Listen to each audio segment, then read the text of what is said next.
Tensions between NATO member Turkey and Israel are sharpening, and the language is getting more personal, more direct, and more consequential. At the same moment, the region is still trying to find its footing after the latest Iran-related escalation and the fragile pause that followed. At the center of this new spike is a growing Turkish argument that Israel, under Prime Minister Benjamin Netanyahu, is not only widening its military and political scope across the Middle East, but also preparing the ground for a new enemy narrative, one that could increasingly point toward Ankara. Turkey's Foreign Minister Hakan Fidan made that case publicly in remarks carried by Anadolu on April 13, 2026, describing what he framed as a deliberate Israeli search for the next confrontation after Iran.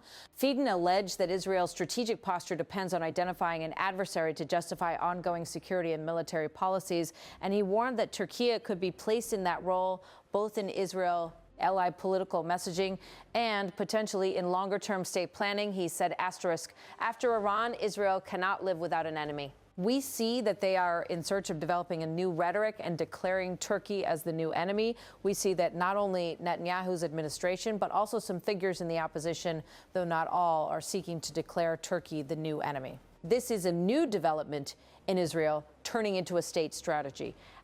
That framing matters for two reasons. First, it suggests Turkey is no longer treating the Israel-Gaza war and its regional spillover as a distant crisis, but as something that could evolve into a direct Turkish-Israeli strategic rivalry, despite the fact that Turkey is a NATO member and Israel is one of Washington's closest partners in the region.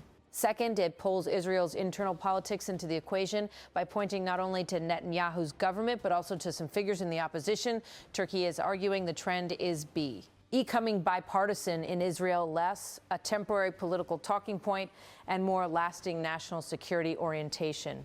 Fidan also tied the risk of escalation to what he described as sensitive diplomatic activity between the United States and Iran, talks that, in Ankara's view, could be derailed by renewed Israeli action. Turkey in recent days has repeatedly signaled support for de-escalation and for extending whatever ceasefire or pause currently exists into something more durable.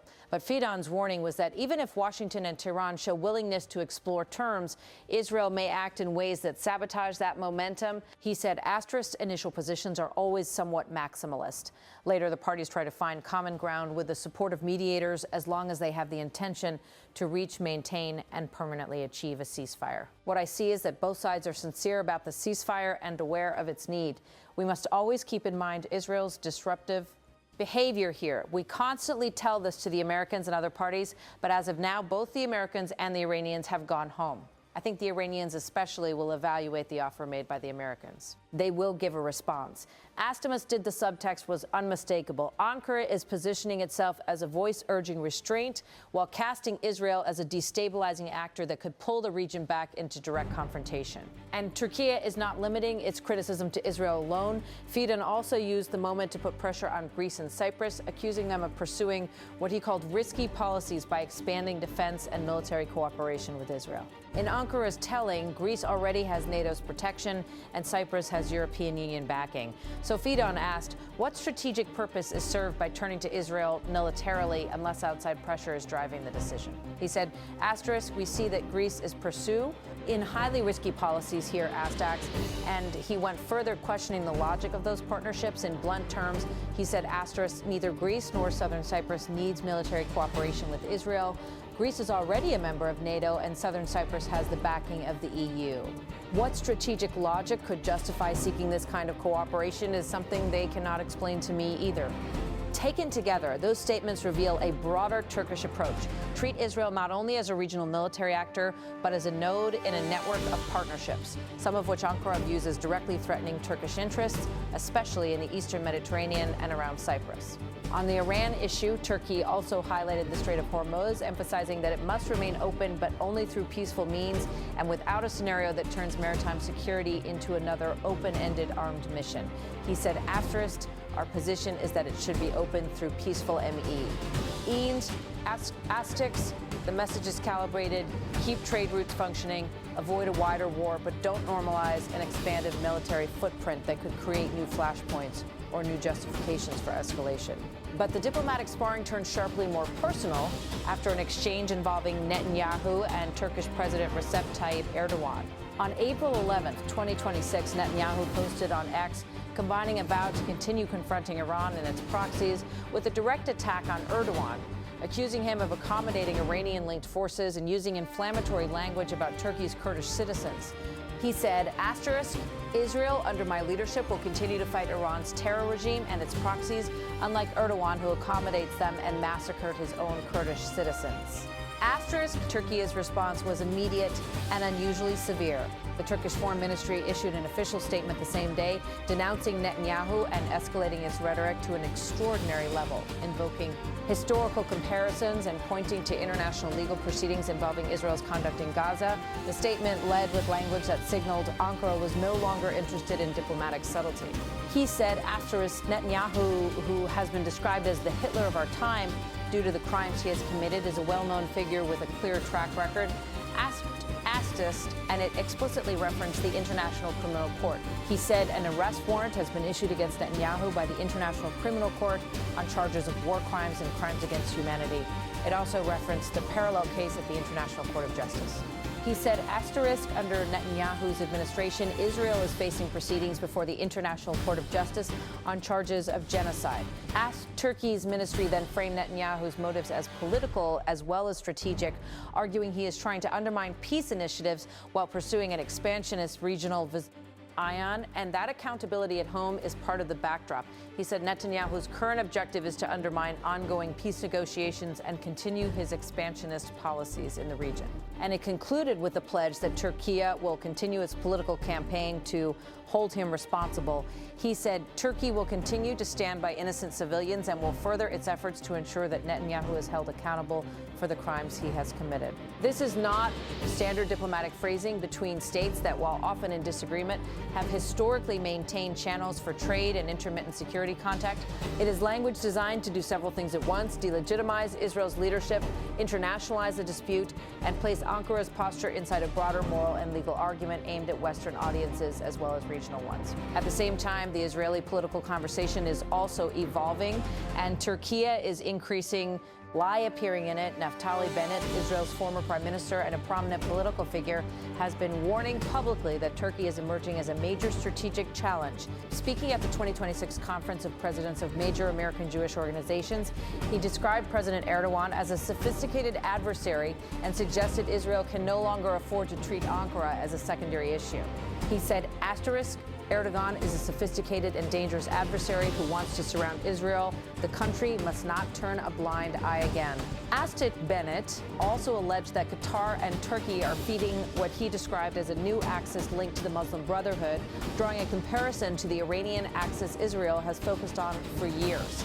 He said, Qatar and Turkey, which is based in Syria and with Israeli consent in Gaza, are feeding a new monstrous axis of the Muslim Brotherhood, similar to the Iranian one.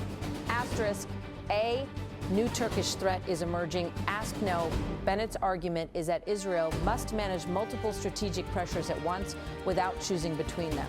He said, we must act in different ways, but simultaneously against the threat from Iran and against the hostility from Ankara.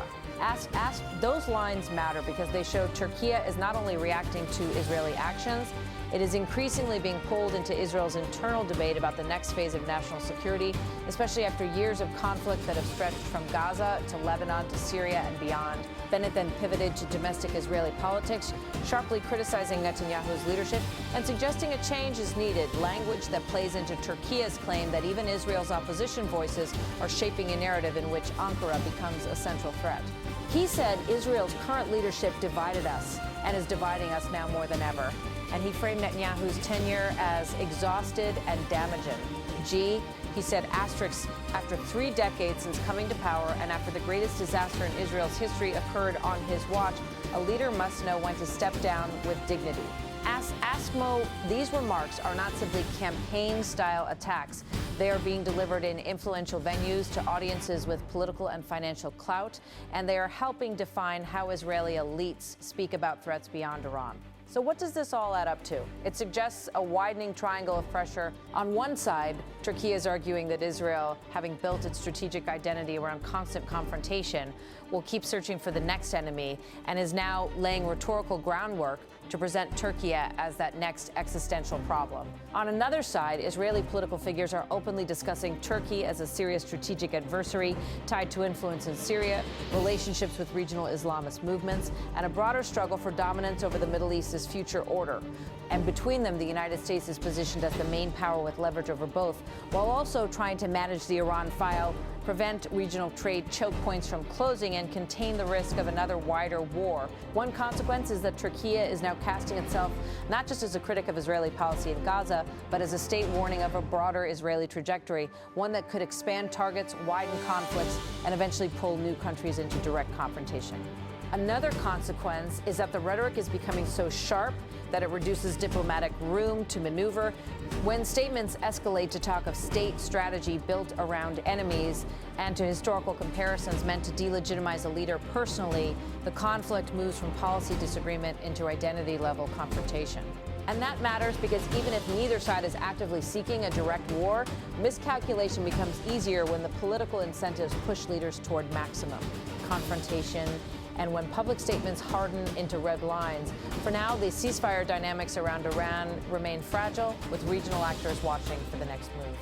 But the political temperature between Ankara and Jerusalem has risen dramatically in just days, through official statements, public accusations, and the growing insistence that Turkey is no longer just a loud critic of Israel, but a looming strategic issue in Israel's own security narrative. Whether that becomes an actual new front or stays a war of words with diplomatic and economic consequences may depend on what happens next in Syria, in the Eastern Mediterranean, and in any renewed escalation involving Iran. But one thing is clear, Turkey and Israel are now speaking about each other in ways that make de-escalation harder, and the space for quiet diplomacy smaller, precisely when the region can least afford another uncontrolled confrontation.